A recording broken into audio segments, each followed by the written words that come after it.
بسم اللہ الرحمن الرحیم۔ رسول اللہ صلی اللہ علیہ وسلم نے فرمایا، صدقہ کر لو، کیونکہ تم پر ایک ایسا زمانہ بھی آنے والا ہے جب ایک آدمی اپنے مال کا صدقہ لے کر نکلے گا لیکن اسے کوئی قبول کرنے والا نہیں ملے گا۔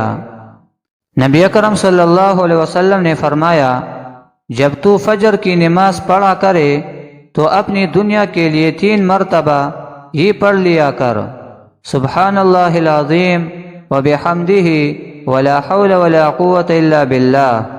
اللہ تعالیٰ تجھے 4 بیماریوں سے نجات میں رکھے گا: پاگل پن، کوڑ، اندھا پن اور فالج۔